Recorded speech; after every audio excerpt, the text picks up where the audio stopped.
वेग करा, आलिया संसारा उठा वेग करा, शरण जा उदारा पांडुरंगा।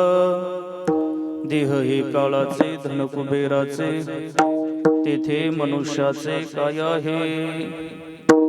देता देवविता, देता देवविता, नेता नेवविता, एथयाची सत्ता काय आहे।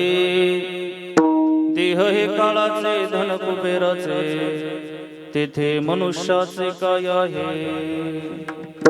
निमित्ताचा धनी, निमित्ताचा धनी केलासे प्राणी, माझे माझे म्हणून व्यर्थ गेला।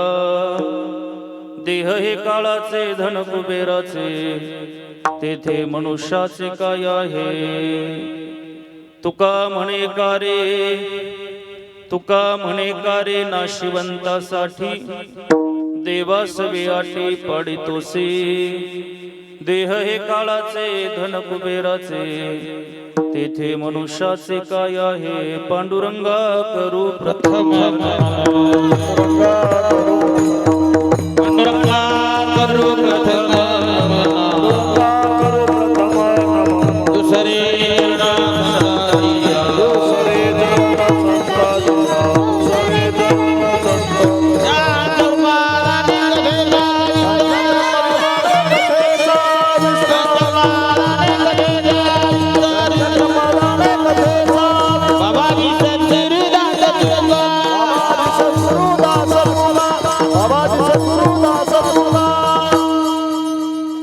पांडुरंगा करू प्रथम नमन, दुसरे चरण संतांचिया, त्यांच्या कृपादानी कथेचा विस्तार।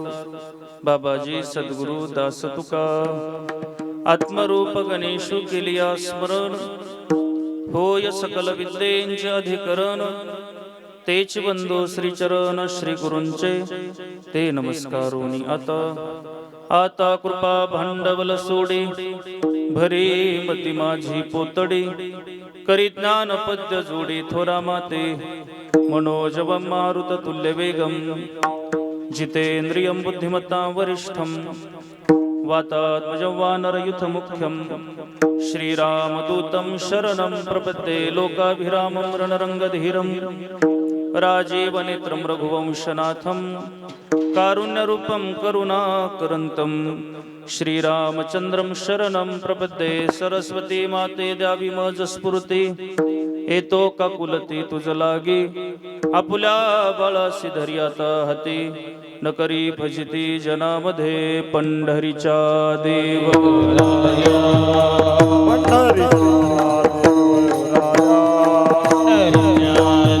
तुझे पाया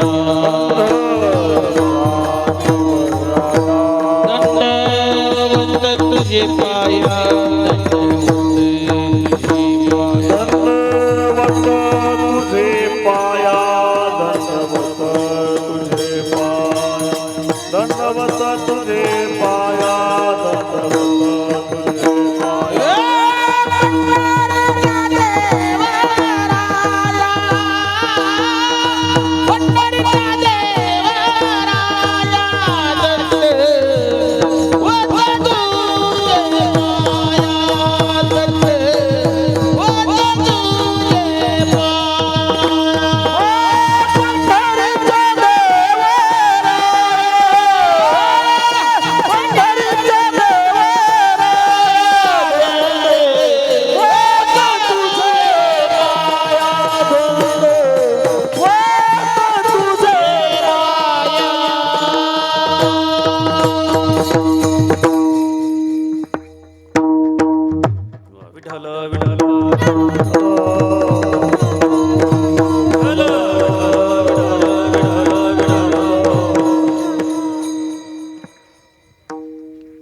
आलिया संसारा उठा वेग करा, आलिया संसारा उठा वेग करा, शरण जा उदारा पांडुरंगा। देह हे काळाचे धन कुबेराचे, तेथे मनुष्याचे काय आहे। चिंतन सेवेकरिता निवडलेला अभंग अलंकापूर निवासी ज्ञानेश प्राणप्रिय पंढरीश पांडुरंग परमात्म्याचे अत्यंत लढीवाळ असणारे भक्त संप्रदायाच्या दृष्टिकोनातून विचार केला तर संप्रदायाचं कलस्थान भूषवणारे महान साधू वैराग्य ब्रह्ममूर्ती यांचा 5 चरणाचा, काही गाथ्यांमध्ये 4 चरणाचा आणि म्हणून असा असणारा अतिशय गोड अभंग. आपण या मृत्यूलोकामध्ये जन्माला आल्यानंतर आपले इति कर्तव्य काय याचं दिग्दर्शन करणारा अतिशय गोड अभंग चिंतन सेवेकरता निवडला. विढल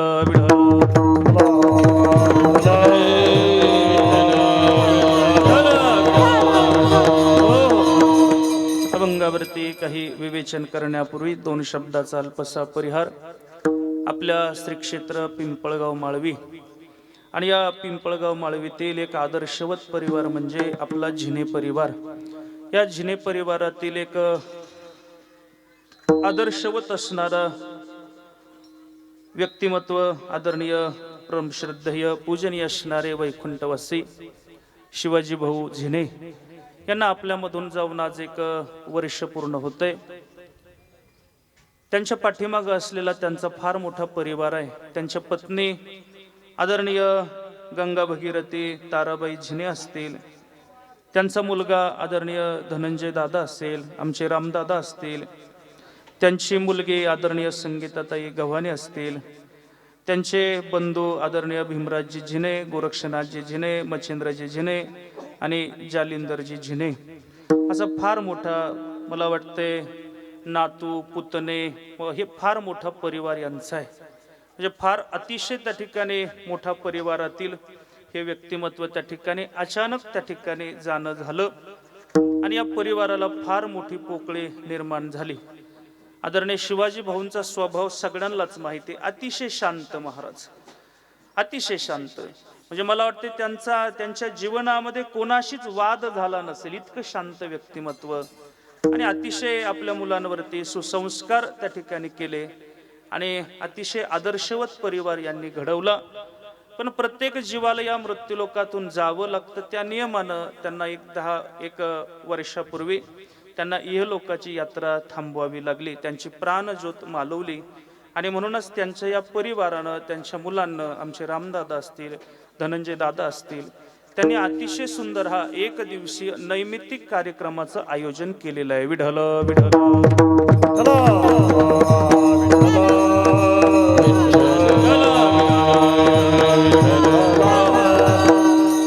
या कार्यक्रमाच्या निमित्तानं 1 दिवसीय संकीर्तन उत्सव आहे. या 1 दिवसीय कार्यक्रमानिमित्त माझ्यासारख्या अल्पज्ञानाकडे ही ज्ञानदानाची सेवा आलेली आहे. या सेवेकरता, या सेवेला शृंगारित करण्याकरता महाराष्ट्रातील फार मोठी त्या ठिकाणी दिग्गज मंडळी उपस्थित आहे. महाराष्ट्रातील दिग्गज मंडळीपेक्षा वारकरी संप्रदाय निष्ठ मंडळी उपस्थित आहे. असे आमचे परमश्रद्धेय पूजनीय असणारे आदरणीय एक फार मोठी परंपरा त्या ठिकाणी चालवत आहे अशा आदरणीय आमचे रवींद्रजी महाराज आव्हाड असतील, तसेच परमश्रद्धेय पूजनीय वारकरी रत्न अतिशय गोड ज्यांचा आवाज आहे असे आदरणीय अनिलजी महाराज गरुड असतील, द्रोण मृदुंगाचार्य आदरणीय परमश्रद्धेय पूजनीय असणारे आमचे कृष्णा महाराज येळवंडे असतील आणि आदरणीय परमश्रद्धेय पूजनीय असणारे आदरणीय माऊली महाराज असतील. दोन्ही त्या ठिकाणी मृदुंगाचार्य तोला मोलाचीच आहेत आणि माझ्या पाठीमागे उपस्थित राहिलेले, उभा राहिलेले सगळे आमचे बालगोपाळ मंडळी, आमचे विद्यार्थी मंडळी, ज्यांच्या गुरुकुलातील असे भक्ती वेदांत गुरुकुल वारकरी शिक्षण संस्था, त्याचे संस्थापक अध्यक्ष आदरणीय परमश्रद्धेय भागवताचार्य आपल्या गावचं वैभव कृष्णा महाराजजी रायकर यांच्या या गुरुकुलातील सगळी ही बालगोपाळ मंडळी, त्यांच्याकरता एकदा टाळी वाजवा. अतिशय गोड विनेकरी त्या ठिकाणी आपल्याच गावातील आहे. वडिलांची परंपरा पुढे त्या ठिकाणी तेजोमय चालवणारे त्या ठिकाणी आदरणीय आमचे विठ्ठल दादा आहेत. हा हे तेजोमय महाराज, नाही तर कोणती परंपरा चालवतील, हा जाऊ द्या मी न बोललेलं बरं, पण ही परंपरा विण्याची त्यांनी या वयामध्ये चालवू. फार सुंदर हे महाराज, सगळीच मंडळी आहेत. अतिशय माझा आवाज आपल्यापर्यंत पोहोचवणारे फार गोड साऊंड सिस्टीम. राहुरीमध्ये तर नादच नाही, तर आपल्याकडे त्यांनी त्या ठिकाणी त्यांचा आवाज म्हणजे कोणी दाबू शकत नाही अशी फार उच्च प्रतीची असणारे आमचे मुसमाडे दादा, फारच गोड साऊंड सिस्टीम आहे. माझ्या समोर बसलेली श्रोते मंडळी त्याच तोला मोलाची आहे. आपल्या गावातील सगळीच ज्येष्ठ श्रेष्ठ मंडळ आहे. आणि आपल्याला हे कीर्तन जर नंतर पाहायचं असेल, जर इच्छा झाली तर आमचे, मला वाटते कोणता चॅनल कोणता आहे, माझा कीर्तनकार याचे प्रोप्रायटर आदरणीय दादा आहे. ते कीर्तन आपल्याला कधीही पाहता येऊ शकेल असे त्या ठिकाणी तेही उपस्थित आहे. मला वाटते आमचे गुंड मेजर आहेत, सगळीच आपले गावातील ज्येष्ठ श्रेष्ठ आमचे गव्हाणे सर आहेत. आता मला सगळ्यांचीच नावं भाऊ आहेत, सगळ्यांची नावं माहीत आहे, ज्यांच्यामुळे मी इथे उभा आहे. आमचे परम मित्र असणारे परम श्रद्धेय आपल्या गावचं वैभव आमचे रविशेठ झिने असतील, सगळीच मंडळी आता सर्वांच्या चरणावरती विनम्र भावानं नतमस्तक होतो आणि बरोबर 1 तासच भर चिंतन सेवा मांडतो. विठ्ठल विठ्ठल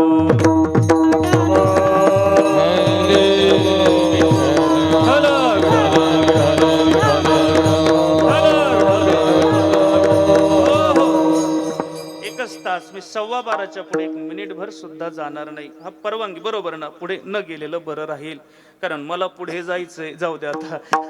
म्हणून मी बरोबर त्या ठिकाणी 12:15 पर्यंत सेवा थांबवणार आहे आणि म्हणून त्या ठिकाणी धावत्या गतीमध्ये अभंगाचा भाव पाहणार आहोत. पहा बरं, या मृत्यूलोकाचा विचार केला अनिल बाबा, ते या मृत्यूलोकात कोणी जरी आलं की त्यांना मरावं लागतं हे निश्चित आहे महाराज. कोणी जरी आलं तरी मरावं लागतं एवढं निश्चितच आहे. या मृत्यूलोकामध्ये देवाधिक जरी आले तरी त्यांना मरावंच लागतं. येथे नाही आले अवतार केरते पामर जीवाची, केरते पामर जीवाची. येथे नाही आले अवतार केरते पामर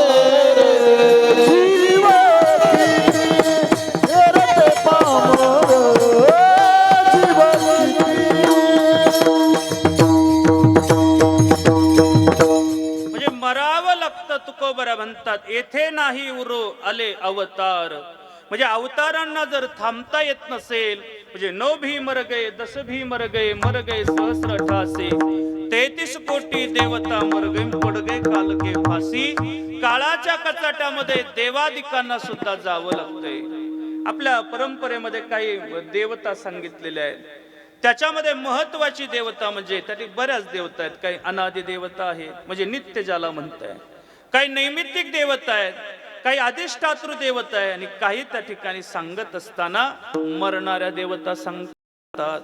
मग मरणाऱ्या देवता म्हणजे काय? ज्ञानोबा म्हणतात त्यांचं पुण्य संपलं रे संपलं की त्यांना काय व्हावं लागतं? या मृत्यू लोकात यावं लागतं. बघत या पुण्याची पावटी सरे, सवेची इंद्रपणाची उटी उतरे आणि येऊ लागती माघारे मृत्यू लोका. तुका म्हणे जाती पुण्यक्षय अधोगती,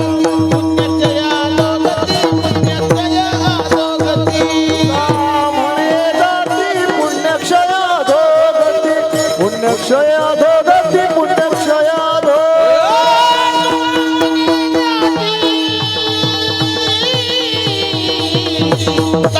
जाती पुण्यक्षय अधोगती, पुण्यक्षय अधोगती,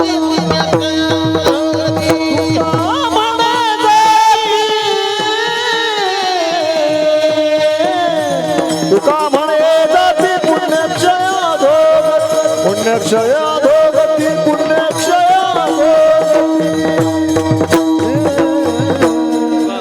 तुकोबरा सुद्धा सांगताय, तुका म्हणे जाती पुण्यक्षय अधोगती. म्हणजे पुण्य संपलं रे संपलं की त्यांना मृत्यू लोकामध्ये यावं लागतं. आणि ऐका ऐका, एकदा का मृत्यू लोकात आले रे आले का या मृत्यू लोकाचा नियम आहे, इथे मरावं लागतं. ज्ञानोबरांची भाषा आहे, उपजे ते नासे नासले पुनरपी दिसे, हे घटिका यंत्र जैसे परिभ्रमेगा. म्हणजे इथं आल्यानंतर मरावं लागतं.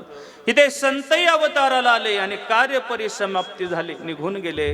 आणि इथं आपल्या जीवालाही जन्माला यावं लागतं आणि मरावं लागतं, म्हणजे जावं लागतं. हे निश्चितच आहे, इथे जावंच लागतं महाराज, जावंच लागतं. ज्ञानोबरांच्या कितीतरी गोड ओव्या आहेत.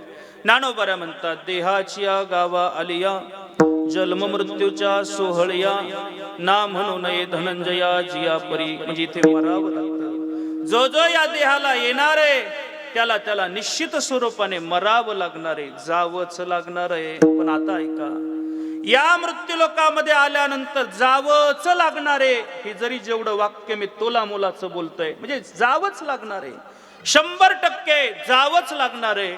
पण मला पुढचं वाक्य जबाबदारीचं बोलायचंय. या मृत्यू लोकात सगळ्यांनाच जावं लागणार आहे, पण ऐका ना, या मृत्यू लोकात सगळ्याला जायचं हे जरी सत्य आहे, पण या मृत्यू लोकातून कोणालाच जाऊ वाटत नाही हे तितकं सत्य आहे. तुम्ही ऐकताय ना? ऐकताय ना? कोणालाच जाऊ वाटत नाही. ऐकणाऱ्यापैकी तर मला माहित नाही, पण सांगणाऱ्याला जावं वाटत नाही. विठ्ठल विठ्ठल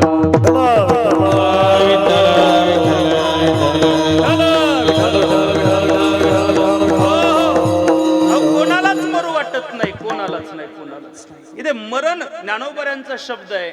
ज्ञानोबराय म्हणतात एखाद्याला मर हा जरी म्हटलं तरी त्याला राग येतो महाराज, राग येतो. म्हणजे मरण कोणाला नकोय, पण शाश्वत सत्य जावं लागणार आहे, पण नकोय. म्हणून तर आपल्याला कबीर महाराज म्हणतायत की आपण मृत्यूला विसरू नका. दो बातों को मत भूलो, जो चाहे कल्याण, पहिले निज मोत को आणि दुजो श्री भगवान. अहो जे शाश्वत सत्य आहे, म्हणून त्या मृत्यूला तरी विसरू नका, कारण ते सत्य आहे. जाणं हे शाश्वत आहे महाराज. आपण सगळेजण मृत्यूला विसरलो, खरंच विसरलो, सगळेजण विसरलो. पहा बरं, म्हणून कबीर महाराज म्हटले आपल्याला कल्याण व्हावं वाटत असेल, या कल्याण या शब्दाचा समानार्थी शब्द आहे भलं आहे, चांगलं व्हावं वाटत असेल तर आपण त्या ठिकाणी काय करू नका, मृत्यूला विसरू नका. आणि दुसरी गोष्ट, देवाला विसरू नका. बरं बरं महाराज, आम्ही आता मृत्यूला विसरणार नाही, मग काय होईल? अहो तुमचं कल्याण होईल. एक पुराणामध्ये दृष्टांत फार गोड आला. पुराणामध्ये असं सांगतं, एका राजाचं तारुण्य नष्ट झालं, तो आत्महत्येला निघालं. आणि आत्महत्येला निघाल्याबरोबर विचार केला जीवनच संपवायचं.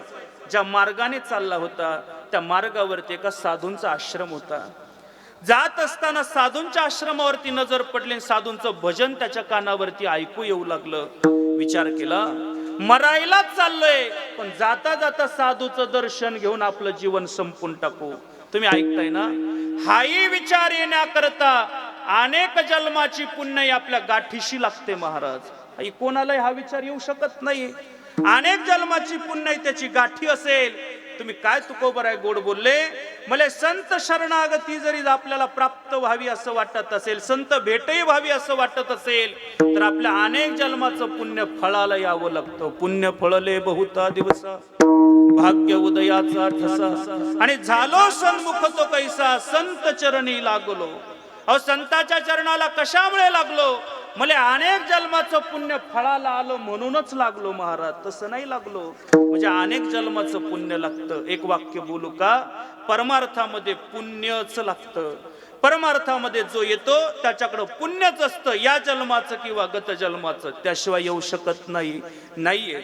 आपल्या रामनवमीच्या महोत्सवात एक जण म्हणलं एखाद दिवशी कीर्तनाला जाऊ. नक्कीच जाऊ. पहिले 2-4 दिवस तर निघून गेले, पण आता 2-3 दिवस नक्की जाऊ.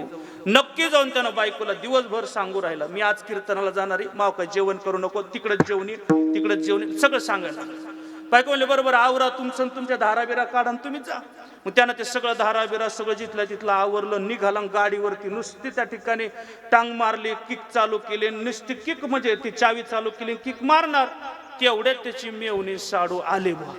आता मला खरं सांगा, मेवणी साडू आल्याबरोबर तो कीर्तनाला जाईल का पाहुणचार पाहुण्यांचा करेल? खरं बोला, खरं बोला, काय करेल? हा, मग तुम्हाला सगळं माहिती. आता तुम्ही त्याच्यातलेच पक्के. ते लगेच उतरलं बो गाडीवरून, पाहुणचार जेवण खावणं झाले. जेवण खावणं झाल्यानंतर तेवढ्यामध्ये त्याला वाटलं आजचं कीर्तन तर गेलं, पण उद्या नक्कीच जायचं. आता उद्याच राहिलंय मला जागराचं, नक्कीच जायचं, नक्की जायचं. रवी बाबा त्यानं ठरवलं, आणि ठरवल्याबरोबर त्या ठिकाणी काय केलं, सगळं आवरलं, धाराबिरान उमऱ्याच्या बाहेर पावलट टाकलं. आणि काय योग येऊन लगेच लाईट आली. लाईट आल्याबरोबर त्यांच्या मंडळीचा आवाज आला, अहो लाईट आली आणि आज आपल्याकडे पाण्याची बारी आहे. ते कांद्याने एकदम पाठ टाकलेले. आता काय करा, दाऱ्याला जा. खरं सांगा, ते दाऱ्याला जाईन का कीर्तनाला जाईल? हा, निघालं दाऱ्याला गेलं. तुका म्हणे नाड बाप ठाके हितारे, बाप ठाके हितारे, बाप ठाके हितारे. तुका माननाडे, बाप ठाके हिताडे, बाप ठाके हिताडे, बाप ठाके हिताडे.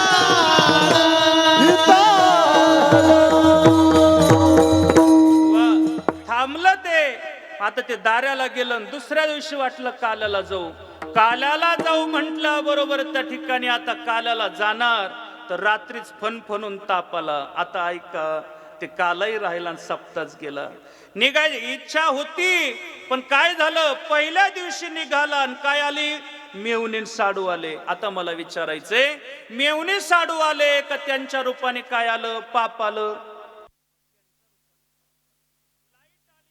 लाईटच्या रूपाने काय आलं, पाप आलं. लाईटच्या रूपाने पाप आलं. ताप आला की पाप आलं, पापच आलं. म्हणून काय गोड प्रमाणे तुका म्हणे, नाड आणि पापी येती हिता आड, पाप ठाके हिताड. म्हणजे हिताच्या आडवं जर काय येत असेल तर आपलं पाप येतं महाराज. म्हणून संत त्या ठिकाणी प्राप्त व्हावं किंवा त्यांची शरणागती स्वीकारावी असं जरी अंतकरणामध्ये जर आलं असेल, पण पहा बरं, हे येणं किंवा तिथपर्यंत पोहोचणं याच्या करता पुण्याचं संपादन अनंत जन्माचे सुकृत पदरी, जन्माचे सुकृत पदरी, अनंत जन्माचे सुकृत पदरी, जन्माचे सुकृत पदरी, मुखी हरी पैठा हो, हरी पैठा हो, हरी पैठा हो. अनंत जन्माचं पुण्य पदरी पाहिजे. आणि म्हणून संत दर्शनापर्यंत आपण पोहोचू, फार जन्माचं किंवा भगवंताची कृपा पाहिजे. पहा बरं, या मुद्द्यातून थोडस मी बाहेर जातोय. आपल्याला संत किंवा संतही भेटण्याकरता भगवंताची कृपाच लागेल. पहा बरं किती गोड सांगताय. म्हणजे 3 गोष्टी दुर्लभ आहे. दुर्लभम त्रयमेव एतत् देवानग्रह हेतुकम मनुष्यत्व मुमुक्षत्व महापुरुष संश्रय. महापुरुष भेटणं सुद्धा दुर्लभ आहे. पण ऐका, भगवत कृपा झाली का भेटेल महाराज. अजून काय काय दुर्लभ आहे, मला नरदेव भेटणं सुद्धा दुर्लभ आहे. मोक्षाची तीव्र इच्छा होणं ही दुर्लभ आहे. आणि शेवटी साधू भेटणं ही दुर्लभ आहे. विठ्ठल विठ्ठल विठ्ठल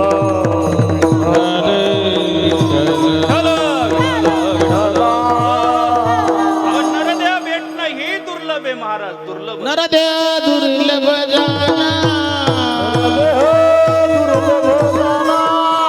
शतवर्षाची गणना, वर्षाची गणना, त्यामध्ये दुःख यातना, त्यामध्ये दुःख यातना, तुम्ही आठवा मधुसूदना, वासुदेव म्हणा, तुम्ही वासुदेव वासुदेव म्हणा. आठवा मधुसूदना, तुम्ही वासुदेव वासुदेव म्हणा, वासुदेव वासुदेव म्हणा. काय वासुदेव प्रकरणामध्ये गोड सांगतायत. नरदेह दुर्लभ जाणं, शतवर्षाची गणना, त्यामध्ये दुःख यातना, तुम्ही आठवा मधुसूदना. मला नरदेह दुर्लभ आहे. किती दुर्लभ आहे, ज्ञानोबऱ्यांचं फक्त सरळ प्रमाण घेऊ. पावला हा देह काकटा येण्याय. म्हणे आंधळ्याच्या हातामध्ये जसा कावळा सापडावा तसा आपल्याला नरदेह सापडलाय महाराज, मिळालाय. फार दुर्लभ आहे. किती दुर्लभ आहे. काही गोष्टी पुन्हा पुन्हा मिळू शकतात. सुभाषितकाराचं काय गोड मत आहे. पुनर्वित्तम पुनर्मित्रम पुनर्भार्या पुनर्मही एतत् सर्व पुनर्लभ्यम पण न शरीर पुनः पुनः. काय गोड भाव सांगताय. मला एखाद्या वेळेस आपलं धन गेलं तर आपल्याला पुन्हा धन मिळवता येईल किंवा तेच मिळेल. पण आता ऐका, धनही पुन्हा मिळू शकणार आहे. आपला एखादा मित्र तुटून गेला, सोडून गेला, काही घेतलं घेण्या देण्यावरून वाद झाले ना, तुझं माझं आता पटायचं नाही, गेला सोडून. आपण म्हणू जाऊ दे, हा गेला तर दुसरा भेटेल. पुनर्मित्रम. आता हे पुढचं सुभाषितकाराचं मत थोडं अवघड आहे बुवा. पुनर्भार्या ही चांगल्यालाच भेटायला आणि इथं दुसरी कुठं भेटायची, ही पण सुभाषितकाराचं मत आहे. एखादी पत्नी निघून गेली तर दुसरी मिळू शकेल. पुनर्भार्या. जमीन गेली तर पुन्हा घेऊ शकेल. पुनर्मही एतत् सर्व पुनर्लभ्यम पण न शरीर पुन्हा पुन्हा पुन्हा पुन्हा नाही महाराज. अत्यंत दुर्लभ आहे. अत्यंत अत्यंत. एकदाच आहे, पुन्हा पुन्हा नाही. शेवटची पाळी एक मनुष्य जन्म, चुकलिया धर्म फेराकडे, चुकलिया धर्म फेराकडे.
पाळी एक मनुष्य जन्म म्हणजे शेवटची पाळी एकदाच आहे महाराज पुन्हा पुन्हा नाही अतिशय त्या ठिकाणी दुर्लभ आहे एकदाच प्राप्त झालाय ऐका ऐका पुन्हा पुन्हा मिळणार नाही ही नामी चालून आलेली आपल्या करता संधी आहे पहा सगळे जुनी मंडळी म्हणतात जो एखाद्या संधीचं सोनं करतो त्याला काय म्हटलं जातं शहाणं म्हटलं जातं शहाणं पहा बरं आपल्याला सुद्धा अतिशय उत्तम नरदेह प्राप्त झालाय ही आपल्याला चालून आलेली नामी संधी आहे आपण याचं सोनं केलं पाहिजे रामायणामध्ये इतका गोड भाव आला ज्यावेळी केवटजी शरयू नदीच्या तटावरती बसलेले आहे मान खाली घातलेली आहे जगाचा मालक त्या ठिकाणी भेटणं म्हणजे आता पलीकडे जायचंय म्हणून त्या शरयू नदीच्या तटावरती उभा आहे उभा असताना आता लखन भैयानं केवटाला म्हणावं केवट हमें जाना गंगा पार आम्हाला पहिलं तीरावरती जायचंय केवट काहीच पाहत नाही कोण आलंय का कोण गेलंय का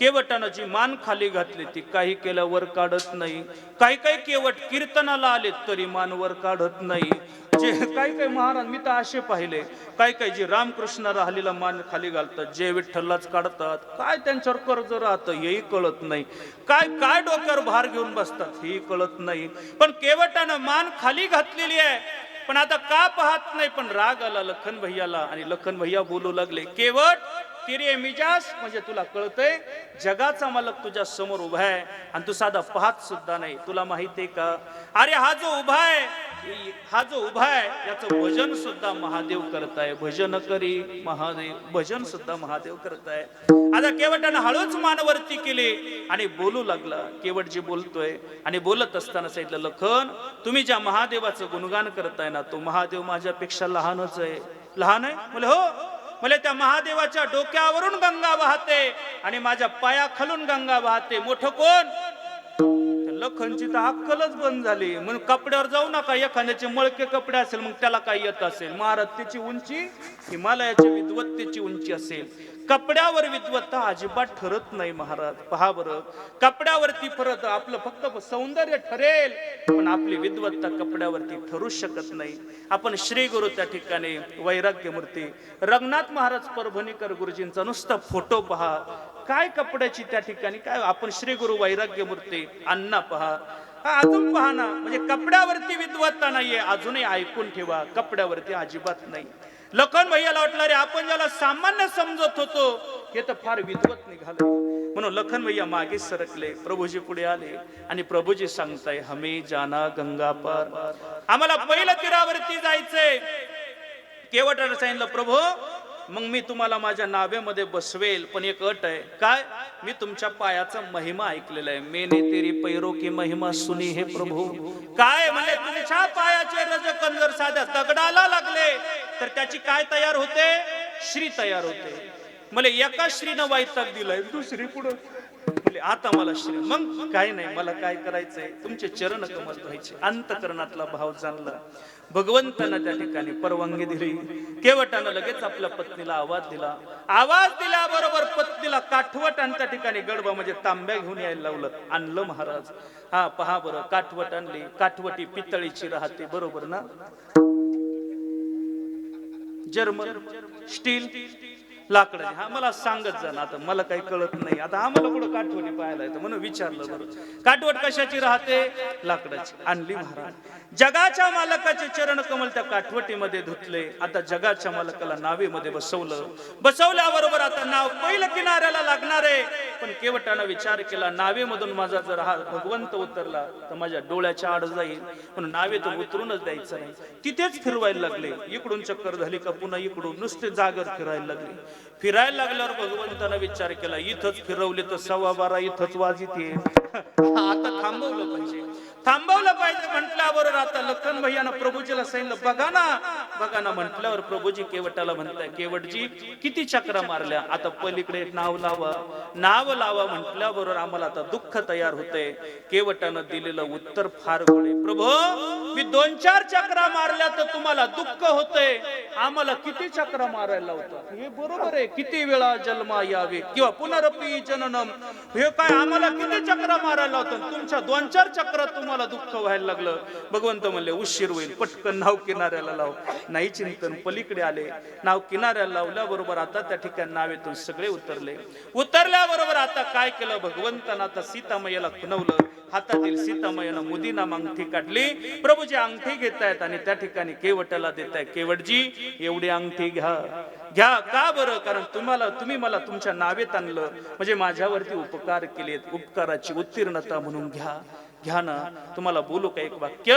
व्यवहारामध्ये जर आपल्यावरती एखाद्यानं उपकार केले असतील तर त्या उपकाराची परतफेड आपण सुद्धा कशानं केली पाहिजे? उपकारानंच केली पाहिजे. हे बरोबर आहे. जर वडिला आणि मुलावरती उपकारच आहे म्हणून त्यांची परतफेड उपकारानंच म्हणजे कृतज्ञतेनंच झाली पाहिजे. ही कृतज्ञता सोहळा आहे महाराज, ही कृतज्ञता आहे. पण एखाद्यानं उपकार केले आणि आपण त्याच्यावर अपकार करणं हे कृतज्ञचं लक्षण आहे महाराज. ही कृतज्ञ आहे. समाजामध्ये व्हायचं असेल तर कृतज्ञ व्हा, कृतज्ञ कधीच होऊ नका. पहा बरं, प्रभूजी आपल्याला ते शिकवतात. घ्या मुदे त्या ठिकाणी घेत नाही. केवटजी सांगतोय नाही घेणार, नाही घेणार. वारे घे ना, नाही घेणार. म्हणजे आपल्या व्यवहारात असं आहे की एका व्यवसायवाल्यानं एका व्यवसायवाल्याकडून काही घ्यायचं नाही.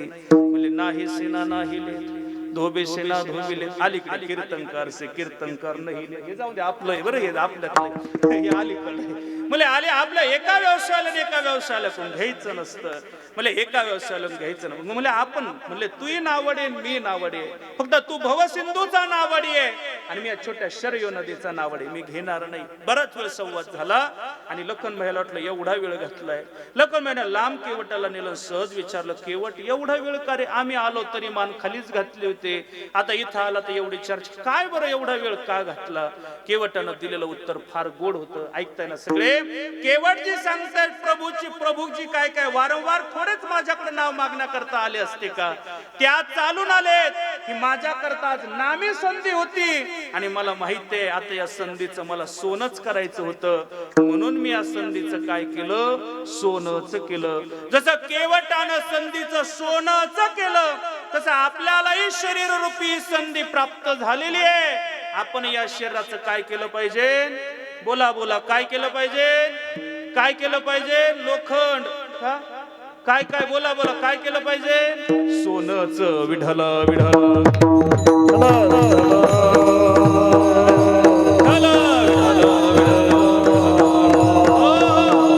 अतिशय दुर्लभ कर दे तोही प्राप्त भगवत कृपेनं होतोय. मी 3 मुद्दे मांडतोय. दुर्लभम त्रयमेवेतत् देवानग्र हेतुकम मनुष्यत्वम, म्हणजे मनुष्य देह सुद्धा दुर्लभ आहे महाराज, एकदाच आहे, पुन्हा पुन्हा नाही.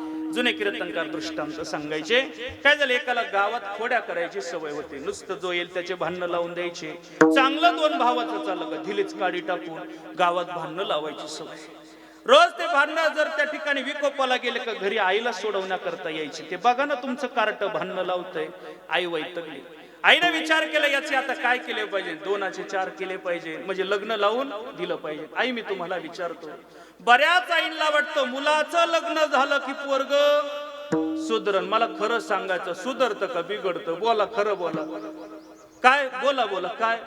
बरं जाऊ दे, मला काय करायचंय? काय ते सुधरतं मला तरी काय, ऐकाय काय? पण ते बिघडतं महाराज, त्याची काय सवय जाईना. ते रोज भांडणच लावायचं. ती बायको आली, माझ्या आईनं अंग काढलं, ती म्हणली तिला बघा, तिला भांडणं सोडायला लावलं. ती वैतगली महाराज. रोज ते भांडणं सोडायचे. काय ते वैतगला. एक दिवस यानं भांडणं लावले. घरी आला, खाटावर झोपला.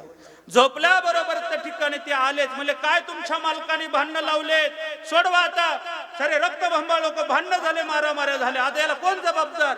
त्याला माफ करा, मी एवढंच, आता मी त्याला बघते, मी बेत माझ्याकडे सोडून द्या, आता पुन्हा काय भांडणं लावायचं, मार सोडून द्या, पण एवढंच माफ करा. माफ करा. त्यांना विनंती केली, त्यांना काढून दिली. हिला रागच आला. ही रोज भांडणं लावते, तळपायच्या मस्तकाला गेली. ती राग आतमध्ये आली. ते खाटावर झोपलं होतं. तिनं काहीच विचार केला नाही. मागं काय केलं, त्याच्या कंबरड्यामध्ये जोरात तशी फुटबॉलला किक मारते तशीच हाणली की खालीच पडलो. खाली पडल्यावर त्याला वाटलं राव, जे आपण प्रपंच सुखाचं म्हणत होतो ते चांगलं दुःखाचं आहे राव. न राहिलेलं बरं. चला म्हणले पंढरपूरला. निघाला की झेंडा घेऊन पंढरपूरला निघाला. ज्या मार्गाने निघाला काही काळ पुढे गेला. चालल्यानंतर थकला नाही का झाडाखाली विश्रांती करता बसल्याबरोबर त्यांना आता मोकळा वेळ होता. आणि माणसं मोकळ्या वेळात काही ना काही करतात महाराज. आता काय कीर्तनाला बसल्या चटाईचे धागे काढीत असते. हे मोकळ्या वेळातले काम आहे. आता मोकळ्या वेळात काय करते महाराज? काय फोनवर बोलता भीतीचा कलर काढते. हे मोकळ्या वेळातले काम. त्यानं मोकळ्या वेळामध्ये बसल्या काय केलं? बसल्या दगड आता मोकळा करत बसला. काही काम नाही पण बसला आपल्या दगडाला त्या ठिकाणी मोकळं करेल. काय योगाने वाघ पाटील त्याने दगड मोकळा केला आणि दगड बाजूला केला. त्या दगडाखाली सुवर्णानं भरलेला हांडा सापडला. सोन्यानं मोहरा भरला. आता मला तुम्हाला एक प्रश्न विचारायचा. जर सोन्यानं भरलेला हांडा तुम्हाला पंढरपूरला जाताना सापडलाच तर तुम्ही पंढरपूरला जाताना का घरी येताल? खरं बोलायचं हा? मग तुम्ही त्याच्यातले छत्राव घरी एकाला पुढे जाते हांडा घेऊन घरी ठेवून या. चला निघाले. त्याने उपरण्यात गुंडाळा घरी निघाला. रात्र झाली घरी आल्याबरोबर त्यानं दरवाजावर थाप मारल्या. आलोय की म्हणले तुमचा तिकडच. मी नाही म्हणत बघ तुम्हीच म्हणा. आपले नाही एवढे शब्द. ऐका काल आले भांडण लावतात गावात. वैतगून राग त्यानं हळूच सांगितलं आई मी धन आणलंय. धन म्हटल्या बरोबर तर ती खडबडून जागी झाली का दरवाजा उघडला. लगेच सतरंजी टाकली. पुढे धन वाता यायचं. त्याने ती मोराचा हांडा असं वतला मारा. तिचे तर डोळेच पांढरे झाले. बाई कुठून आणले? तुम्हाला चहा करू का? तुम्हाला काय दमले असतात? बघा असंच आहे महाराज. मी नाही सांगत सुभाषितकाराचं मत रविशेठ. सुभाषितकार म्हणतायत धनेन कांता म्हणजे पत्नी केव्हा प्रसन्न होते? जर तिला धन दिलं तर तेव्हा प्रसन्न होते.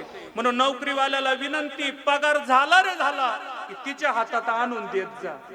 मले मग शेतकऱ्यानं पट्टी आली का तिच्या हातात आणून जा. कीर्तनकारानं पाकिट आलं का विठ्ठल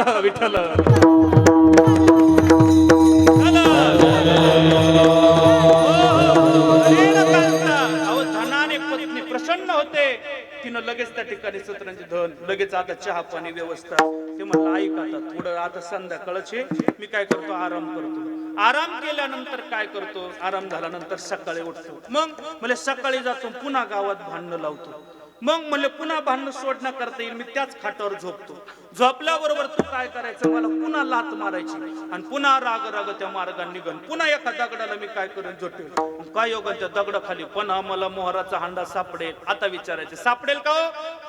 सापडेल? अहो नाही सापडणार. हे व्यवहार आहे. जर हांडा पुन्हा सापडू शकत नाही तसा नरदेह सुद्धा दुर्लभ आहे. हा एकदाच आहे महाराज. न शरीर पुन्हा विठ्ठल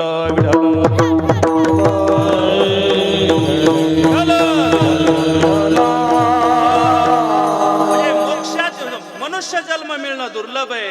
मोक्षाची तीव्र इच्छा होणं ही सुद्धा दुर्लभ आहे. आणि मला वाटते साधू भेटणं ही सुद्धा दुर्लभ आहे. पण भगवत कृपा झाली का हे शक्य आहे. चला माझा फार मोठा बायपास झालाय. मला मेन रोडला लागायचंय. त्या राजापाशी आपण होतो. राजाच्या अंतकरणामध्ये त्या ठिकाणी पुण्य संपादन झालं असेल. अंतकरणामध्ये साधूच्या भेटण्याची तीव्र इच्छा झाली. मरायला चाललेला राजा पण आता साधूच्या दर्शनाकरता गेला. साधूला लोटांगण घातल्यानंतर साधू महाराजांना सांगितलं राजन तुम्ही आत्महत्येला चाललात. हो महाराज. म्हणजे काळजी करू नका गुण येईल. फक्त या यज्ञ कुंडातील चिमुटभर राग घ्या तोंडात टाका. त्यानं चिमुटभर राग घेतली तोंडात टाकली आणि त्याच राजाच्या देखत बुचकुलीभर त्यानं काय केलं? बुचकुलीभर राग घेतली आणि आपल्या तोंडात टाकली. त्या साधून राजन जा काम होणार आहे. काम होणार म्हटल्यानंतर राजा आपल्या महालात आला. महालात आल्याबरोबर रात्री विश्रांती झाली. सकाळी सूर्योदय झाला आणि सूर्योदय झाल्याबरोबर त्याला त्या राखेचा परिणाम महाराज त्याला ते गुण आला. तारुण्य वापस आलं. पण डोक्यामध्ये विषयासक्ती कामातुरता वाढली.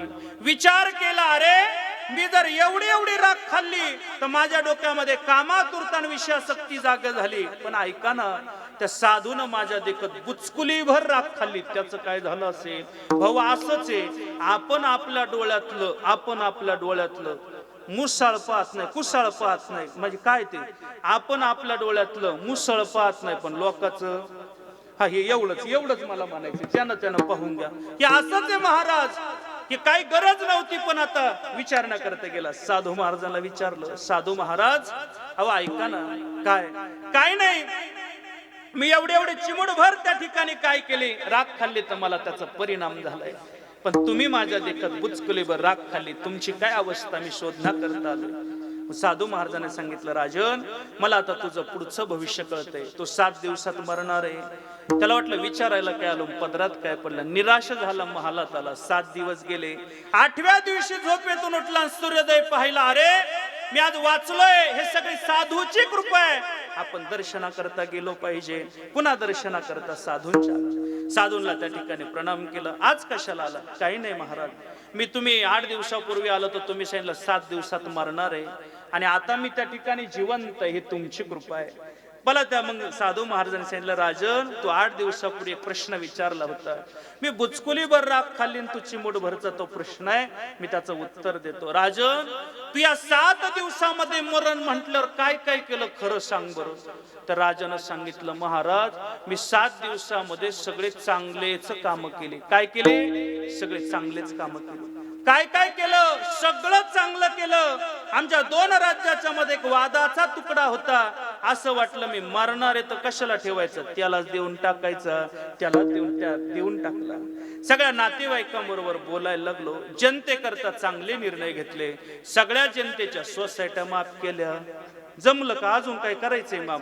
काय 1.5 वरून न्यायचं का 2-4 पर्यंत? मला काय प्रवचनात लांब लचक नेऊन टाकू महाराज. ऐका ऐका, लाडक्या बहिणीला योजना आणली, 1.5 वरून 3 वर नेल्या.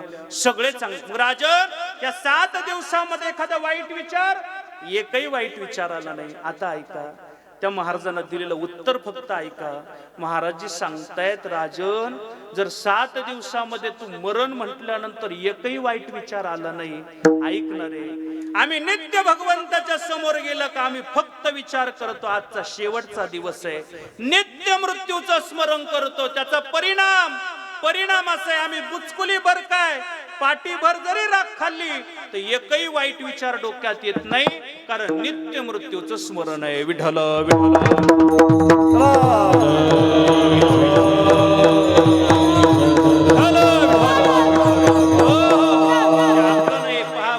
कबीरजी महाराजांनी सांगितलं, मृत्यूला विसरू नका, आणि दुसरी गोष्ट आपणही मृत्यूला विसरू नका, आणि दुसरी गोष्ट देवाला विसरू नका. का बरं देवाला विसरायचं नाही? एकच सांगतो, सगळं त्यानंच दिलंय महाराज. दिले इंद्रिय हात पाय कान, चला सगळं हे शरीर सुद्धा त्यानंच दिलंय. जर सगळं त्यानं दिलं असेल त्याला तरी विसरू नका. आणि अजून सांगू का, शेवटी सुद्धा आपल्याला जर शेवटी सोडवणा करता कोण येणार असेल तर तोच येणार आहे महाराज, तोच येणार आहे. पहा बरे, तुका म्हणे तुला सोडविना कोणी, आणि एका चक्रपाणी वाचविना. त्या भगवंताशिवाय सोडवणा करता सुद्धा आपल्याला दुसरं कोणी येणार नाही, म्हणून त्याला विसरू नका. महाराज कळालं, त्याला विसरायचं नाही ना आपल्या मृत्यूला विसरायचं नाही. मग नेमकं काय करायचंय? त्या भगवंताला शरण जायचंय. बरोबर कळालं, विसरायचं नाही म्हणजे त्याला शरण जायचंय. वा वा वा, देवाचं चित्त शुद्ध म्हणजे त्याला विसरू नका. त्याला चित्त शुद्ध ठेवून आपण आपल्या अंतकरणामध्ये त्याला घर करून त्याला ठेवा. चला मला पुढे जायचंय, म्हणून त्याला काय करा, त्याला शरण जा महाराज, शरण जा. कसं जा? ज्ञानोबरांची उभी घ्या. जो मज होय अनन्य शरण, त्याचे निवारी मी जन्म मरण, या लागी शरणागत शरण मीच एकू. अनन्य भावाने शरण जा. बरोबर महाराज, त्याला अनन्य भावाने शरण जाऊ. अहो महाराज जा, परिणाम काय होईल? तो आपल्याला या जन्म मरण रूपी राहड गाडग्यातून मुक्ततेकडे नेईल. पहा बरं, अजून कितीतरी प्रमाणे, म्हणून या शरण जावे सर्व भावे देवासी, तो हा उतरील पार भव दुष्कर नदीचा. त्याला शरण जा, सर्व भावाने जा. आणि म्हणून महाराज बरोबर आम्ही जाऊ, पण तो उदार आहे का? म्हणजे फार उदार आहे. फक्त तुम्ही शरण जा. अभंगाच्या पहिल्या चरणाच्या उत्तरार्धात शरण जा उदार.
उदारा पांडुरंग तो उदारे. पण आता अजून प्रश्न विचारू, कधी जा?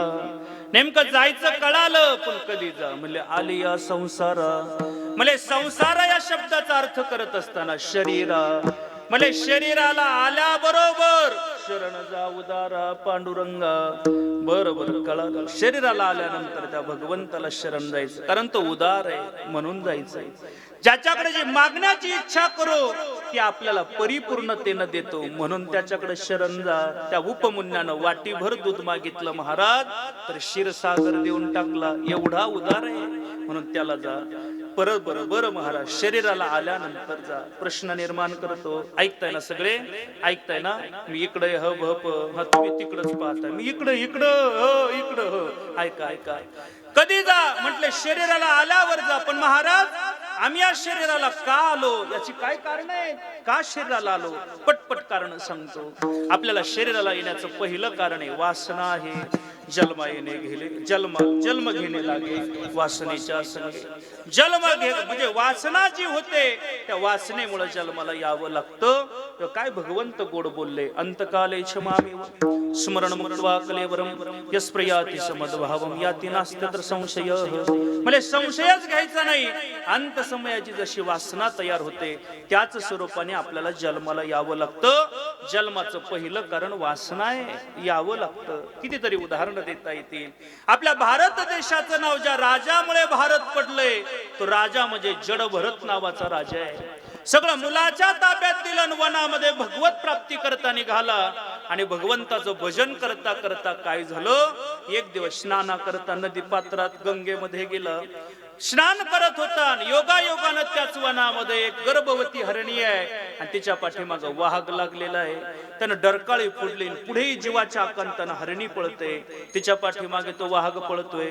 फार धावपळ. आता ती नदी आली. त्या गंगेवरती त्या हरणीनं छलांग मारली आणि पैल काठावरती तिचा ते पोट आदळलं. गर्भ गलित झाली आणि त्या पाण्याच्या प्रवाहानं तो गर्भ वाहत येऊ लागला. वाहत येऊ लागल्याबरोबर तो राजा अर्घ देण्याकरता सूर्याला त्या पाण्यामध्ये हात ओंजळ घातली, तर त्या ओंजळीमध्ये ते पाडस आलं. पाडस आल्यावर अतिशय ते पाडस गोड होतं महाराज. लहान होतं ना, त्यानं अतिशय स्वच्छ केलं. त्याच्याकडे पाहत राहिला. अंतकरणातलं प्रेमभाव जागा झाला. त्यानं विचार केलेला वाचवलं पाहिजे आणि वाचवण्याकरता पर्णकुटीत नेलं. त्याला कुठून तरी उब दिली आणि मग त्याला त्या ठिकाणी दुधाची गवताची पोळ्या गवताची व्यवस्था केली. आता सगळं त्याचं संगोपन करू लागला. ऐकताय ना? ऐका ऐका. मला तुम्हाला विचारायचंय, राजा वनात कशा करता गेला होता? बोला बोला, कशा करता? हरी सांभाळायला कोण म्हणलं? ऐका, कशा करता गेला होता? अहो भजना करता म्हणजे भगवत प्राप्ती करताच गेला. कशाच्या नादी लागला? हरणाच्या. बरं आपणही इथे कशा करता आलो? देवे दिला देह भजना गोमटा. अहो आपण इथं भजनाच करता आलो ना, आपण कशाच्या नादी लागलो? आपण हरणाच्याच नादी लागलो. पण गंमत एवढीच आहे, आपलं फक्त त्या जड भरत राजाला एकच हरिण होतं. आपल्याला लय येतं. माझी पप्प्या, माझी छक्की, माझी पिंट्या हे आपल्या हरणच आहे. आपणही या हरणाच्या नादी लागलो. पहा बरं, जड भरत राजाचा अंत समय जवळ आला आणि हरिण हरिण म्हणता त्याची वासना तयार झाली. आणि काय पहा बरं, माझ्या हरणाचं कसं होईल? हरिण हरिण म्हणता त्यानं प्राण ठेवला. परिणाम काय झाला? तुको बरं म्हणतात झाला तो घातला वासनेने. घाला तो घातला वासनेने, घाला तो घातला वासनेने.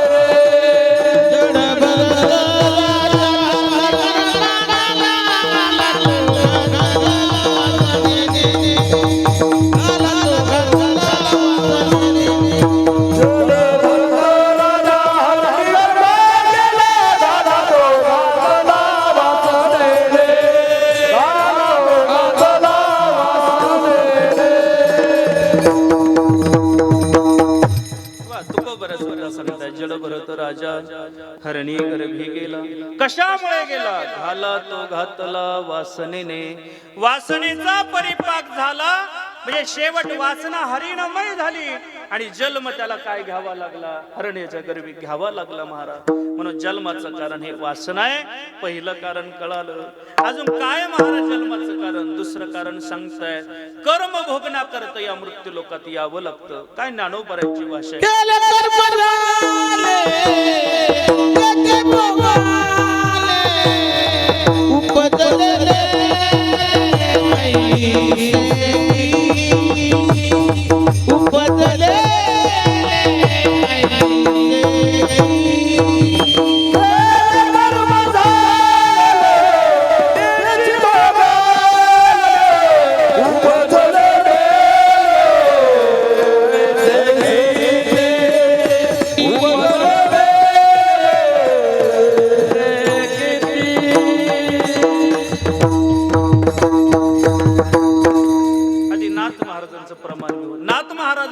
केलेलं कर्म भोगावं लागतं. केले कर्म झाले तेची भोगाले आणि उपजले मेले ऐसे किती. आणि ज्ञानोबरे सुद्धा म्हणतायत कर्म भोगना करता यावं लागतं. आगा कर्मी जे उरावे ते सुख दुःखे फळावे, तया ते भोगावया यावे देहा एका. या मृत्यू लोकात यावं लागतं. मला या जन्मातलं का नाही महाराज, मागच्या जन्मातलं.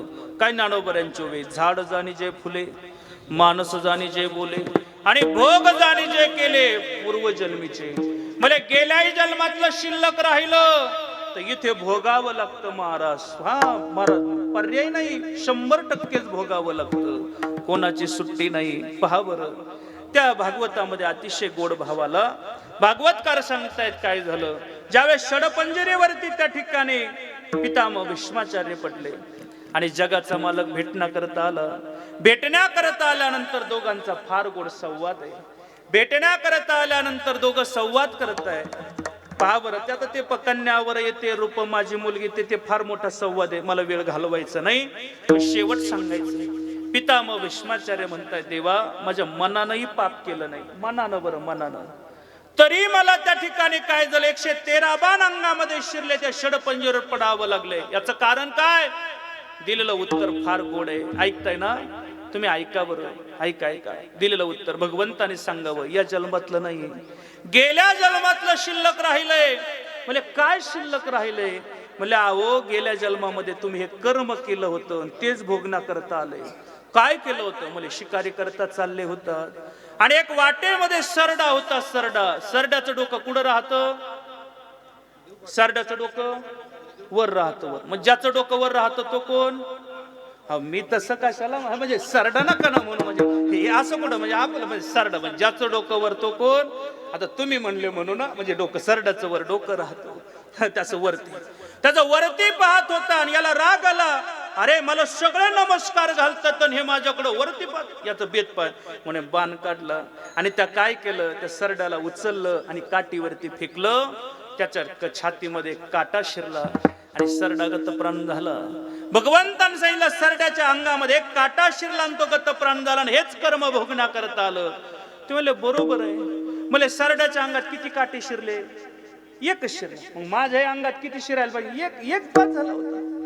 एवढे का? म्हणले ते असं ऐका म्हटले. म्हणले तसं ते कर्म तसंच्या तसं नाही भोगावं लागत. म्हणजे ते चक्रवाढ व्याजानं भोगावं लागतं. म्हणजे एक नाही, आता 113 म्हणजे कर्म भोगना करता यावं लागतं.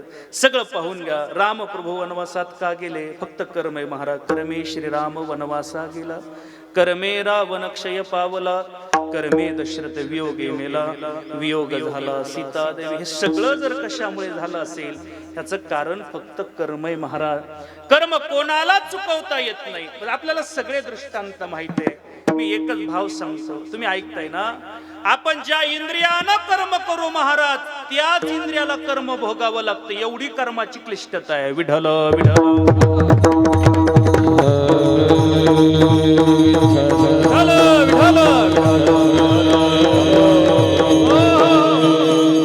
कर्माची इतकी क्लिष्टता आहे. ज्या इंद्रियानं कर्म करू त्या इंद्रियाला भोगावं लागते बाबाजी. त्या इंद्रियाला पहा बरं, वैशाखाचे दिवस होते आणि एक वाटसरू आमराईमधून चाललेला होता आणि जात असताना नेमकं काय झालं, त्या आमराईमध्ये अतिशय पिवळे धमुक आंबे लागलेले होते.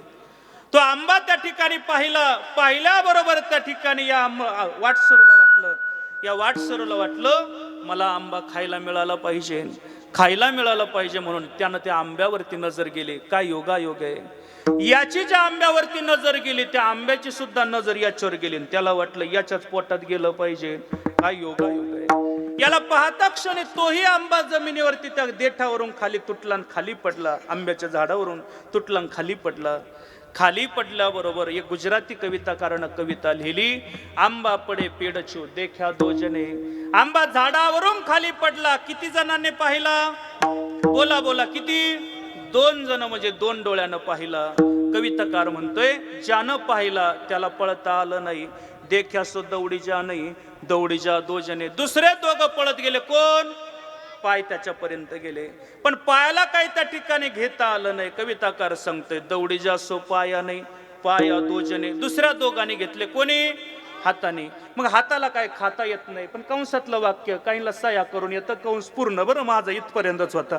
आता ऐका, म्हणजे हाताला काही खाता येत नाही. मग हाताला खाता येत नाही म्हटल्याबरोबर कविताकार सांगते पाया सो खाया नाही, खाया घनो जने. म्हणजे तो घनो म्हणजे जास्त, म्हणजे 32 दाताने खाल्ला. तो तसा रविशेठ घनोचोखच होता. म्हणजे अतिशय गोड. तो खातच होता. खात असताना तेवढ्यामध्ये आता एका कविताकार सांगताय खाया सो रस चाखीजा नाही, रस चाखीजा 1 जने. रस जिभेनं चाकला. अतिशय गोड आंबा होता. तो आंबा खातच होता, तो अतिशय त्या ठिकाणी रस पितच होता. तेवढ्यामध्ये काय झालं, आंब्याच्या मालकानं पाहिल्याबरोबर तो आंब्याचा मालक पळतच आला आणि याला धरलं महाराज. आता ऐका, पहा बरं, जुन्या काळचे बागायतदार लईच खत्री होते महाराज. मी आताचे नाही म्हणत, जुन्या काळ लईच बेकार. हरभऱ्याची तिरमी जरी उपटली तरी धूत होते महाराज. हा लई बेकार होते महाराज. आता ते आंबा खाल्ला म्हणून धरलं. का खाल्ला? तर कविताकार पुढे म्हणतोय ज्यानं रस चाकला त्याला नाही पकडलं. रस चाखीजा सो पकडी जा नाही, पकडी जा 2 जने. दुसऱ्या 2घाला का आंबा खाल्ला? अहो पडला म्हणून खाल्ला. म्हणजे पडला, पण मी खत पाणी घालायचं, पाणी मी घालायचं, सगळं मी करायचं, तो आयता खायचा. कस कायच खाल्ला? अहो पडला म्हणून खाल्लाच कस काय? आता दिमा आता पुढं खाल्ल्यावर याला काहीच खाल्ला म्हणून यानं अशी भाई माग सारली महाराज बागायदारानं. ते 22 पायलाचं पोत असं कवळीत उचलीत होतं. त्यानं अशी भाई माग सारली. भाई माग सारलं. खाशिंगा अहो नाही खायचं. खाल्लाच कस काय? आज इकडं ठेवून दिली महाराज. बरं इकडून दिली का? इकडून दिली. 4 बोट उमटले त्या ठिकाणी गाल सुजले. गाल सुजल्यावर कविताकार म्हणतोय पकडी जास्त मार खाव्या नाही, मार खाव्या 2 जने. दुसऱ्या 2घांनी मार खाल्ला. कोणी? गालाने. गाल सुजले, टम फुगले. मला मारू नका राव, मारू नका. आता जरी आंबा पडलेला असेल, मी जरी चाललो, आंबा जरी दिसला, त्या आंब्याला बायपास काढीन पुढे जाईल, पण मी आंबा घ्यायचो नाही. मारू नका राव, मारू नका. याचा रट्टा बंदच नाही महाराज. मारायचा रट्टा बंद नाही म्हटल्यानंतर आता तो रडायला लागल्यावर कविताकार सांगते मार खाव्या सो रोया नाही, रोया 2 जने. कोणी पाहिलं होतं? ज्याने पाहिलं त्याला भोगावं लागलं. कर्माची एवढी क्लिष्टता आहे. विढल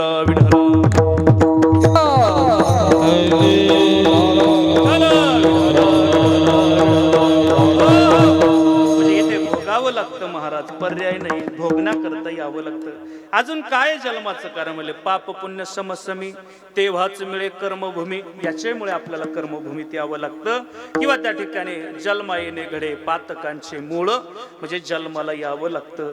आलो महाराज, आता जन्माला आलो म्हणजे संसाराला आलो, म्हणजे शरीराला आलो. आलिया संसारा म्हणजे आलिया शरीरा. संसार म्हणजे शरीर. आलो शरीराला. मग आता काय करा? उठा वेग करा.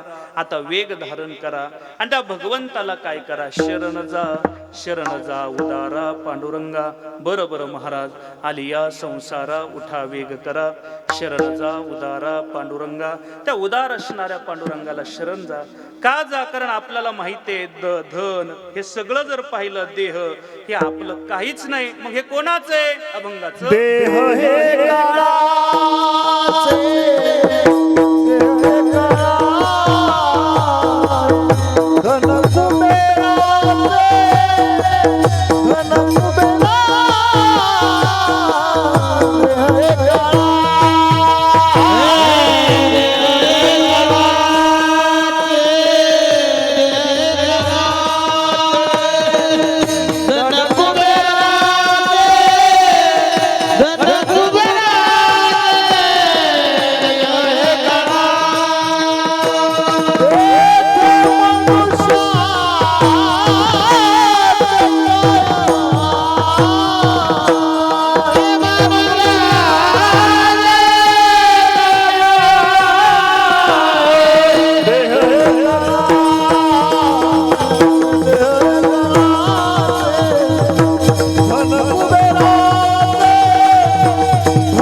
दर्शन करा विठोबा रखुमाई टाळी टाळी हरी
तुकोबारा म्हणतात देह हे काळाचे धन कुबेराचे देह काळाचं आहे धन कुबेराचं आहे तेथे मनुष्याचे काय आहे मनुष्याचं काहीच नाही म्हणून देता देवविता नेता नेवविता येथे याची सत्ता काय आहे निमित्ताचा धनी केला असे प्राणी माझे माझे म्हणून व्यर्थ केला निमित्ताचा धनी केलाय आणि शेवटी तुकोबारा म्हणतात तुका म्हणे कारी नाशिवंतासाठी देवासवे आटी पाडी तोसी देह हे काळाचे धन कुबेराचे तेथे मनुष्याचे काय आहे धावत्या गतीमध्ये अभंगाच्या पहिल्या चरणाचाच एक शब्दाचा शरण आणि संसारा याच्यावरती 2 शब्दांवरती चिंतन मांडण्याचा थोडासा प्रयत्न केला बरोबर 12:15 झालेले आहेत ऐकताय ना सगळे ऐकताय ना हा 2च मिनिटं मला थांबायचे आता म्हणून ऐका बाकी काही नाही थांबायचे म्हणून ऐका नाही बोलत राहिलं तर मी 1 तासही नाही सोडायचं म्हणजे आता ऐका थांबायचे आणि या जिने परिवारातील पहा बरं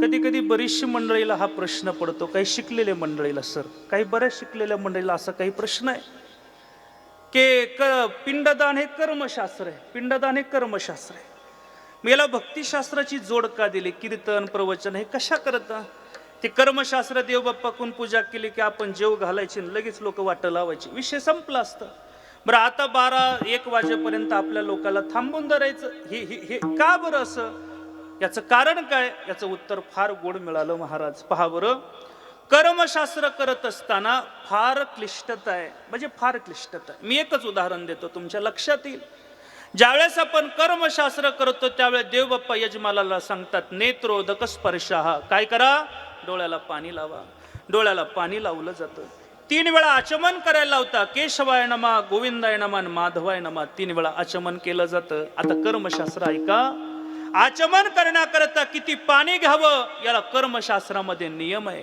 किती पाणी घ्यावं मला उडीद पाहिला का उडीद भिजेल एवढंच पाणी घेतलं पाहिजे जर जास्त झालं तर आणि कमी झालं तर सुरापानम दारू पिल्याचं पाप आहे काय दारू पिल्याचं पाप आहे मी एकच क्रिया सांगितली जर एक कर्मशास्त्रातील एक क्रियेमध्ये जर एवढं पाप लागतंय मग करायचं का नाही मला करायचंय मला ते शास्त्रानं सांगितलंय म्हणून करायचंय हा बरं मग हे पाप मला त्याच्यात थोडं जरी पाप तयार झालं तर इकडे भक्तिशास्त्राची जोड दिली. या भक्तिशास्त्रामध्ये नामसाधनेमध्ये थोडंफार जरी पाप तयार झालं तर या भक्तिशास्त्रानं नामसाधनेने ते काय होतं, निवृत्त होतं महाराज. म्हणून शास्त्रामध्ये या भक्तिशास्त्राची नामसाधनेची जोड दिलेली आहे, म्हणून जोड दिलेली आहे. म्हणून या परिवारानं परमश्रद्धेय पूजनीय असणारे वैकुंठवासी शिवाजी भाऊ झिने यांच्या प्रथम पुण्यस्मरणाच्या निमित्तानं त्यांची 2 मुलं, 1 मुलगी, 4 भाऊ, फार मोठा पुतणे, नातू नाती, हा फार मोठा परिवार आहे. त्या परिवारानं एकत्रित येऊन हा मोठा 1 दिवसीय कीर्तन महोत्सवाचं आयोजन केलं. मला वाटते जो पित्याविषयी जागृत, म्हणजे जोपर्यंत जिवंत आहे तोपर्यंत ज्यांची सेवा करतो आणि गेल्यानंतर त्यांचं स्मरण करतो त्यालाच पुत्र म्हणतात महाराज. पुत्राची व्याख्या करत असताना सुभाषितकारानं दिली, जीवतो वाक्य करणात, क्षया हे भुरी भोजनात, गयायाम पिंडदानस्य, त्रिभिः पुत्रस्य पुत्रता. ज्या 3 गोष्टी करतो, पहिली गोष्ट त्यांचं ऐकतो, दुसरी गोष्ट त्यांना अन्नदान किंवा त्यांच्या नावाने अन्नदान करतो 2, आणि तिसरी गोष्ट गेल्यानंतर त्यांचं पिंडदान करतो. गयायाम पिंडदानस्य म्हणजे पिंडदान करतो, त्याला पुत्र म्हणतायत महाराज. या मुलांना आपल्या वडिलांच्या ऋणातून तसं उत्तीर्ण होणं अशक्य आहे. मला रामदादा भेटले, त्यांनी सांगितलं, म्हणजे आमच्या भाऊंनी म्हणजे जोपर्यंत आहे तोपर्यंत आम्हाला घरातलं काहीच पाहू दिलं नाही, म्हणजे काहीच पाहण्याची गरजही पडत नव्हती. म्हणजे मुलांना शाळेत, बाजार, दारे, म्हणजे दारे सुद्धा आम्ही मोडत नव्हतो. इतकं काम त्या ठिकाणी भाऊ आणि घरचं सगळं त्या ठिकाणी पाहत होते. पण आज वर्ष झालं आम्हाला आता कळायला लागलं, भाऊ गेल्यानंतर त्यांची पोकळी आज निर्माण झाली. ते सगळे कामं आमच्यावर जबाबदारी पडली, म्हणजे एवढी त्या ठिकाणी जबाबदारी भाऊंकडे होती. पण शिवाजी भाऊ गेले आणि या परिवाराला फार मोठं दुःख झालं महाराज. पण या परिवारानं त्यांच्या ऋणातून म्हणा, पिंडदान म्हणा, आहे तोपर्यंत सेवा, ह्या सगळ्या गोष्टी केल्या म्हणून हे पुत्र आहेत महाराज. म्हणून महाराज जोपर्यंत आहे तोपर्यंत सेवा सांगितली आणि गेल्यानंतर स्मरण म्हणून हा नैमित्तिक कार्यक्रम या परिवारानं घडून आणला. पुनश्च जाता जाता बाप काय असतो एकच वाक्यामध्ये सांगतो थांबतो. काय काय बाप करतो महाराज. ज्ञानोबाऱ्यांचं चरित्र डोळ्यासमोर आणा. ज्ञानोबाऱ्यांच्या चरित्रामध्ये आपल्या मुलांची मुंज व्हावी, आपल्या मुलाला ज्ञानार्जनाचा अधिकार प्राप्त व्हावा, याकरता एका बापानं देहांत प्रायश्चित्त घेतलं. एवढं मोठं प्रेम करणारा बाप असतो महाराज. दुसरं उदाहरण रामायणातलं घ्या. रामायणामध्ये ज्यावेळेस रामप्रभू वनवासाला गेले, दशरथजी त्या ठिकाणी राम राम राम म्हणता प्राण सोडतायत. एवढं प्रेम करणारा बाप असतो महाराज. अजून एक उदाहरण घ्या. बंदीशाळेमध्ये त्या ठिकाणी बंदीशाळेमध्ये ज्यावेळेस भगवंत अवताराला जन्माला आले त्यावेळेस त्या ठिकाणी वसुदेवानं डोक्यावरती देवाला घेतलं आणि यमुनेच्या तटापर्यंत पोहोचले. धोध पाऊस आहे, खाली चिखल झालेला आहे, विजांचा कडकडाट आहे, कितीतरी संकट आहेत. या संकटाचा विचारही न करता फक्त विचार मनामध्ये होता, माझ्या ज्या टोपलीत असलेलं जे माझं बाळ आहे ते वाचलं पाहिजे. मला वाटतंय बाप कितीतरी संकट करतो. मला वाटतंय जर नोकरी लागायची असेल एखाद्या संस्था चालकाच्या पाया पडणारा बापच असतो. मुलीच्या लग्नाकरता मंडपवाल्याच्या पाया पडणारा बापच असतो. मला वाटते कितीतरी संकट आपल्यावरती घेतो आणि मुलाला सुखामध्ये ठेवतो ना, याचं नाव बाप आहे महाराज. म्हणजे गोकुळामध्ये सुखरूप माझा मुलगा पोहोचावा याकरता वसुदेवाच्या नाकातोंडात पाणी जाण्याचा त्यांनी विचार केला नाही. फक्त बाप असा आहे महाराज. एवढा त्या ठिकाणी प्रेम करणारा बाप असतो. या परिवारातून एक पितृचरण निघून गेलं. भगवंताकडे एवढीच प्रार्थना करूया, देवा यांना त्या ठिकाणी आपल्या चरणाशी जागा दे, एवढी प्रार्थना करतो. सेवेला याच ठिकाणी पूर्णविराम देतो. ज्ञानेश्वर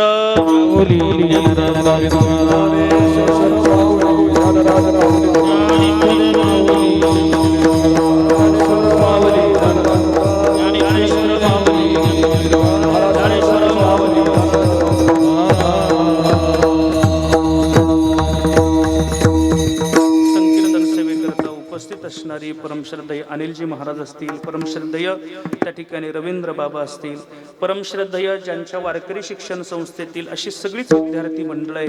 आपल्या गावचं वैभव भागवताचार्य परमश्रद्धेय पूजनीय कृष्णा महाराज रायकर असतील, आमचे माऊली महाराज, आमचे कृष्णा महाराज येळवंडे, सगळीच त्या ठिकाणी राजकीय, सामाजिक, धार्मिक क्षेत्रातील सगळीच मान्यवर आहेत. वेळ झालेला आहे, उन्हाची प्रखरताही वाढलेली आहे. मला वाटते जाता जाता मी एक सांगितलं तर बरं होईल. या परिवारानं आपल्या वडिलांच्या स्मरणार्थ एक वृक्षारोपण करावं. हे भविष्यामध्ये काळाची गरज आहे. हे काळाची गरज आहे. पण हे निश्चितच हा परिवार करेल एवढी माझी विनंती राहील. निश्चितच यांनी करावं.